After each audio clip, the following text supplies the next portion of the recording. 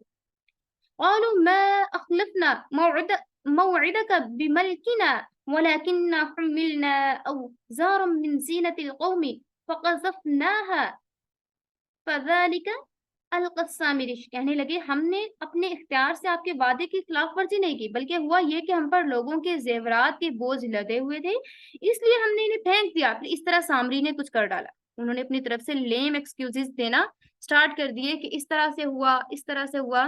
تو اب حضرت موسیٰ علیہ السلام، بعض مفسرین کا یہ بھی خیال ہے کہ یہ فرعون کے لشکر کا چھوڑا ہوا مال غنیمت تھا۔ اس دور میں مال غنیمت کو استعمال کرنا جائز نہیں تھا، اس کی بجائے اسے ایک میدان میں رکھ دیا جاتا تھا اور آسمان سے ایک آگ آ کر اسے جلا دیتی تھی۔ شاید ان زیورات کو پھینکنے کا یہی مقصد ہو کہ آسمانی آگ انہیں آ کر جلا ڈالے گی، تو اس لیے انہوں نے وہ پھینکے ہوں گے۔ ٹھیک ہے، اور اس کے برخلاف عام طور پر تفاسیر میں یہ بھی روایات مذکور ہیں کہ بنی اسرائیل جب مصر سے نکلے تھے تو نکلنے سے پہلے انہوں نے فرعون کی قوم کے لوگوں سے بہت سے زیورات عید کے موقع پر پہننے کے لیے مستعار لے لیے تھے، اور وہ سارے زیورات مصر سے نکلتے ہوئے ان کے ساتھ تھے۔ کیونکہ یہ زیورات دوسروں کی امانت تھی، اس لیے بنی اسرائیل کے لیے جائز نہیں تھا کہ وہ ان کے مالکوں کی اجازت کے بغیر انہیں یوز کر سکے، اور دوسری طرف انہیں واپس کرنے کا بھی کوئی راستہ نہیں تھا۔ اس لیے حضرت ہارون علیہ السلام نے ان سے کہا کہ یہ زیورات یہیں پھینک دیجیے اور ان کے ساتھ ہی وہی والا معاملہ کیجیے جو دشمن سے حاصل کی ہوئے مال غنیمت کے ساتھ کیا جاتا ہے۔ لیکن ان میں سے کوئی روایت بہت مستند نہیں ہے، اور احتمال یہ بھی ہے کہ سامری نے اپنا کوئی جادو دکھانے کے لیے لوگوں سے کہا ہو کہ آپ اپنے زیور نیچے پھینکو، میں آپ کو ایک تماشا دکھاتا ہوں یا ایک کرتب دکھاتا ہوں۔ یہاں یہ بات بھی قابل ذکر ہے کہ عام لوگوں نے جو زیورات پھینکے ان کا ذکر کرتے ہوئے اللہ تعالیٰ نے قذف کا ورڈ یوز کیا ہے، اور سامری نے جو کچھ پھینکا اس کے لیے دوسرا لفظ القا استعمال کیا ہے۔ اس لیے یہ بھی امکان ہے کہ صرف ویسے ہی تبدیلی ہو، اور یہ بھی ممکن ہے کہ سامری کے پھینکنے سے مراد اس کی جادوگری کی کاریگری ہو، کیونکہ الکا کے جو ورڈز ہیں وہ جادوگروں کے کرتب دکھانے کے لیے یوز ہوتے ہیں۔ جب سارے لوگوں نے اپنے زیورات پھینک دیے تو سامری بھی کوئی چیز مٹھی میں دبا کر لایا اور حضرت ہارون علیہ السلام سے کہا کہ کیا میں بھی پھینک دوں؟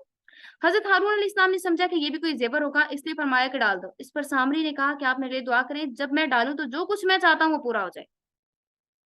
حضرت ہارون علیہ السلام کو اس کی منافقت معلوم نہیں تھی اور اس لیے دعا فرما دی۔ حقیقت میں وہ مٹھی میں زیور کی بجائے مٹی لے کر آیا ہوا تھا، اور اس نے وہ مٹی ان زیورات پر ڈال کر انہیں پگلا دی، اور ایک بچڑے کی سی وہ صورت بن گئی جس سے آواز نکلتی تھی۔ اب چونکہ میں نے آپ لوگوں کو پہلے بھی بتایا کہ وہ ایک تو منافق تھا، دوسرا اس نے جو فرشتے کے قدموں کے نیچے فرشتہ جو جس گھوڑے پہ سوار تھا نا، اس کے قدموں کے نیچے سے جو مٹی تھی اس کو اکٹھا کیا ہوا تھا۔ اس کے بارے میں مختلف روایات ملتی ہیں، مختلف اس کے بارے میں سٹوریز ہیں، تو یہ میں نے جتنی بھی سٹوریز تھیں وہ میں نے آپ کے ساتھ شیئر کر دی ہیں۔ ٹھیک ہے، تو اس طرح سے یہ سارا اس طرح سے سین تھا۔ فَأَخْرَجَ لَهُمْ عِجْلًا جَسَدًا لَهُ غبار فقالوا هذا إلهكم وإله موسى فنسي، اور لوگوں کے سامنے ایک بچڑا بنا کر نکال لایا ایک جسم تھا جس میں سے آواز نکلتی تھی۔ لوگ کہنے لگے کہ یہ تو تمہارا معبود ہے اور موسیٰ کا بھی معبود ہے، مگر موسیٰ علیہ السلام بھول گئے ہیں۔ افلا يرون الا يرجع الیہم قولا، بھلا کیا انہیں نظر نہیں آ رہا تھا کہ وہ ان کی بات کا جواب دیتا اور نہ ہی انہیں کوئی نقصان پہنچا سکتا تھا۔ ولا يملك لهم ضرا ولا نفعا، نہ تو وہ بچڑا انہیں فائدہ دے سکتا تھا نہ انہیں کسی قسم کا کوئی نقصان پہنچا سکتا تھا۔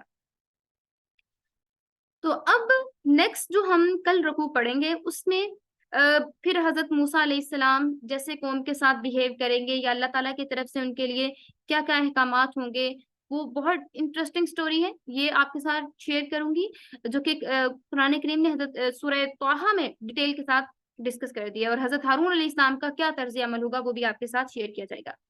وآخر دعوانا الحمد للہ رب العالمین، ربنا آتنا فی الدنیا حسنہ وفی الآخرۃ حسنہ وقنا عذاب النار۔ اللہ رب العزت سے دعا کرتے ہیں ہمیں صحیح سے قرآن کو سمجھنے اور اس پر عمل کرنے کی توفیق عطا فرمائے، آمین ثم آمین یا رب العالمین۔